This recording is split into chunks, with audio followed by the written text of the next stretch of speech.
বাপ্পি ভাই, হ্যাঁ, কি অবস্থা, কেমন লাগে? এই যে চালু করছেন মিলির ফলক নেই। হ্যাঁ, এদিকে আনেন, এদিকে না আনলে দেখতো না, দেখা দেখতো না। কাছে তুলব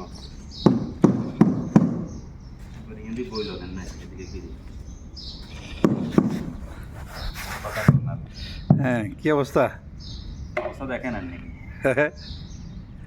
গরম লাগে না, না সরম লাগে? মজা লাগে না ভাই, গানটা বাড়ি যেতে আছে, সব বিজি। আচ্ছা, একটা দুঃখের কথা কমো ভাইয়া। কর না। এত কষ্টের টিয়া, মা বাপ ভাই বোন আত্মীয় স্বজন, বিবি বউ বাচ্চা। বাচ্চা, হ্যাঁ, এরা যদি খায় এদের কাছেই তো পাঠান না। আর কে কে খায় এত কষ্টের নিয়ে? আর খাইব কি? তো এদের কাছে পাঠায় আবার পরে দিয়ে এরা যদি মানে এত কষ্ট টাকা খাওয়ার পরে যদি কোনো এক সময় যদি বলে যে আর তোমার এক টাকাও খাইছি না, তুমি কি কি দিছো আমরা, তুমি তো দেওয়াই নাই টাকা পয়সা, হ্যাঁ। তখন আপনার কাছে অনুভূতিটা কি লাগবে ভাইয়ে? অনুভূতি আসলে এটা আমার প্রাপ্য ছিল, নাহলে তো কখন এই ধরনের কথা আশাই করা যায় না। এটা আমার নসিবে লেখা ছিল, কিন্তু এরা তো হচ্ছে সবচেয়ে ক্লোজ মানুষ, কাছের মানুষ। হ্যাঁ, ঠিক আছে, এদের হ্যাঁ। থেকে তো কখনো এই ধরনের কথা আশাই করা যায় না। যদিও শুনতে পাই কখনো, এটা আমার নসিবে লেখা ছিল। ব্যর্থ আর কি, ব্যর্থ জীবন।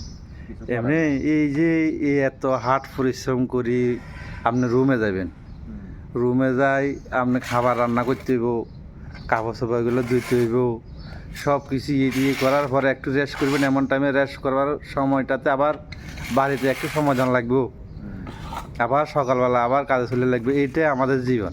হুম। কিন্তু এই জীবনের লগে যদি কেউ যদি মানে ইয়ে করে, হ্যাঁ, এই যে বেইমানি করে, মানে মানিলে যাবের মতো না ভাই। না না, সেটা ঠিক আছে। এই যে কষ্টটা যে করতেছি পরিবার পরিজনের লাই, হ্যাঁ, আমরা পুরুষরা জানি যে এটাই আমার সুখ, কারণ আমাদের পরিবার সুখে আছে বিদায় আমরা সুখে আছি, এটাই আমার সুখ। এখন কথা হইলো তবে জগৎটা। বিশেষ করে একটা কথা, এই যে আমি ভিডিওতে করি এর, হ্যাঁ, আমার কথাটাও কিন্তু ভিডিওর মধ্যে থাকবে। আপনি যদি কোনো কিছুতে যদি দিয়ে দেন, হ্যাঁ, ছাড়েন ফেসবুক ইউটিউব বা টিকটক যে কোনো কিছুতে যদি দিয়ে ছাড়েন, হুম, হয়তো আমারও দেখা যাইতেছে না কিন্তু আমার বয়সটা শোনা যাইতেছে। হ্যাঁ, অবশ্যই। তবে সবার দৃষ্টি একটা মেসেজ দিতে চাই, হ্যাঁ, এই যে এত কষ্টের টেয়া মা বা ভাই বোন বউ বাচ্চা সবার জন্য ফাড়াইতেছি, হ্যাঁ, তবে একটা তাদের কাছে অনুরোধ, এই টাকাগুলো খাইছি বলে স্বীকার যদি করে তাহলে মনটারে অন্তত ভালো লাগবে। কখনো মানে তোর টাকা খাইছি না এই কথাটা যেন কখনো না বলে।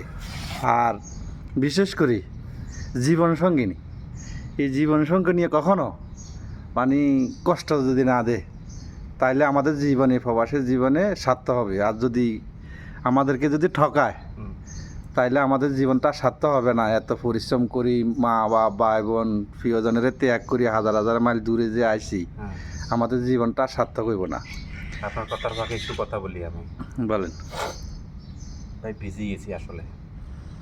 সত্য কথা বলতে কি জানেন, আপনি আপনার ওয়াইফের উপরে কতটুকু বিশ্বাস মনে করেন আছে কিনা সেটা আমি জানি না, হুম, তবে আমি আমার ওয়াইফের উপর প্রকৃত বিশ্বাস রাখি যে আমার ওয়াইফ 10টা মেয়ের মতো না।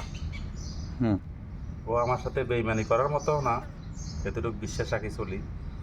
আর আমার গুণকীর্তি করার মতো মনে করেন একজন ওয়াইফ আমি পাইছি, হুম। দরবার শুক্রিয়া আদায় করি।